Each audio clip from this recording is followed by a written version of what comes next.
Northern Irish Protestants parade through the streets of Belfast. But this is no carnival. Depending on which side you're on, the marching season is either a celebration or a provocation.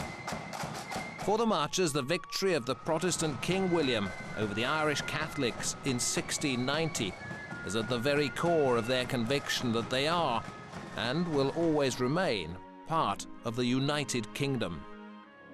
Well, parading is very much a way of life, a cultural expression of a person's identity, especially from the Protestant community. It's a celebration of a battle which took place over 300 years ago at the Boyne. And it's a celebration, an expression of freedom, an expression of liberty, an expression of fraternity. And something which is not only related to American Independence Day, to the celebrations at the Bastille in France, to the celebrations which we have and see in many other countries where people celebrate their liberty. For staunch loyalist people, they're a symbol of a victory in a battle against the Catholic Church. Basically, it's part of their cultural identity. For the wider unionist community, I think it is a symbol of their identity, although not as strong as some loyalists may deem it to be. But from a Catholic perspective, the drums and banners are triumphalist gestures, calculated to keep old wounds open. You have to understand, we're only coming out of a conflict situation. There are people who are living in those areas that have been murdered by loyalist paramilitaries, and I think that it's insulting for them to have to watch an orange parade walk down that is holding banners of loyalist paramilitaries, for instance. You know, it's very hard for residents to take that. On both sides, the past is ever present, whether it's the Battle of the Boyne more than 3 centuries ago, or a riot within the last decade. For those on the front line, time has not been a healer here. The conflict has merely found other means of expression.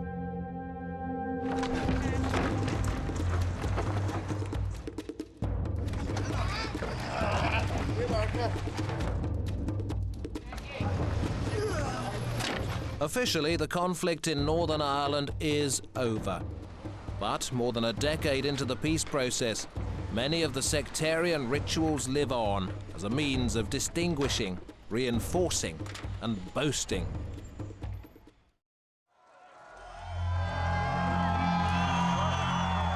And on the 12th night of every July, towering bonfires are lit by Protestants to mark their famous victories over the Catholics in 1690.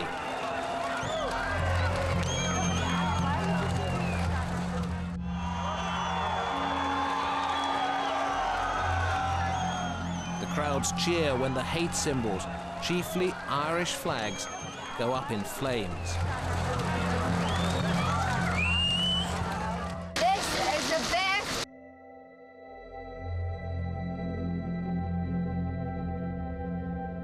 It was always a traditional thing with loyalists, right back till when I was in the 60s, when I was young.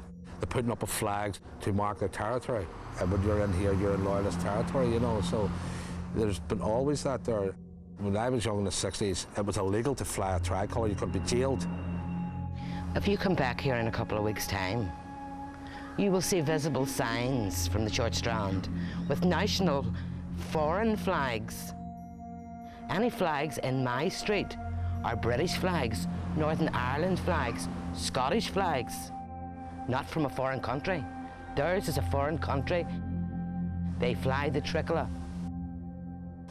but they accept the British money.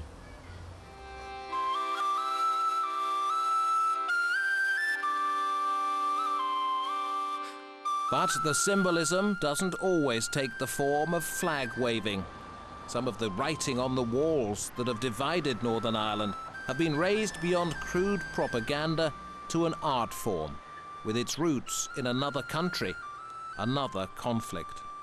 I was actually just about 5 years ago by the locals. I was basically well into the peace process, and I think what they were trying to say was to let future generations know about the individuality of the characters in this mural. Because I remember watching funerals of Palestinian young people killed in the West Bank, and at their funerals they would carry pictures of these people, and I thought I would like to know who that person is, what they represented, why did they die, why did such a young life be taken.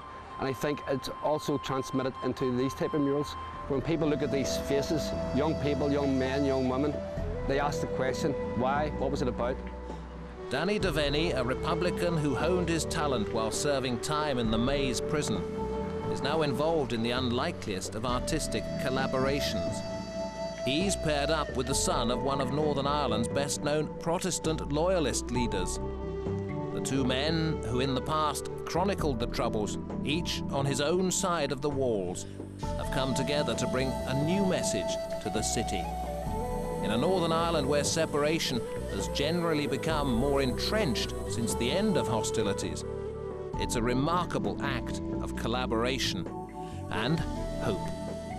It's absolutely a sign of the time that we're living in, because this wouldn't have been possible 10 or 15 years ago. It just wouldn't have been. And I would have never considered the notion 10 or 15 years ago.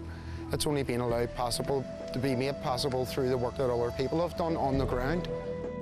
It's just carried on through myself and Danny, which is an engagement that needs to happen at every level of society. In my community, the walls were used. It was all to do with censorship, and what was to do with dealing with issues that no one else would focus on.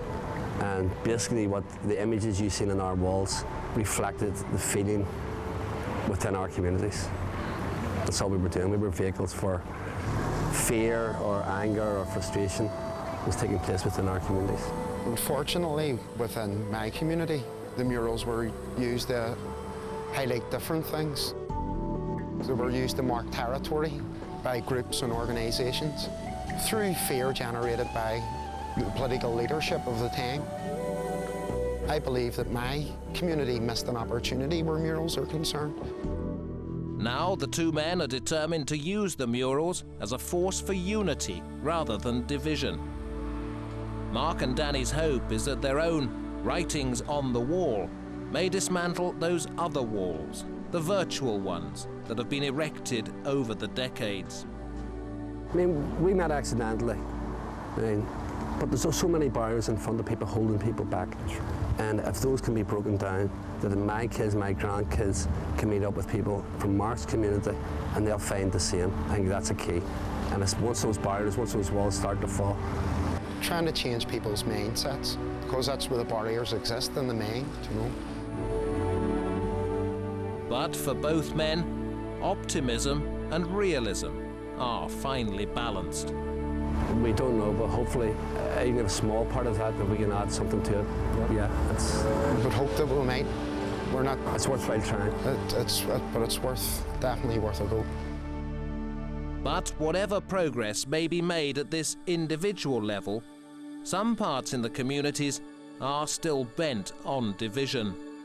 At the moment, there's a decision waiting to be implemented to build a fence just a couple of miles from where we are now, around a school and between two communities.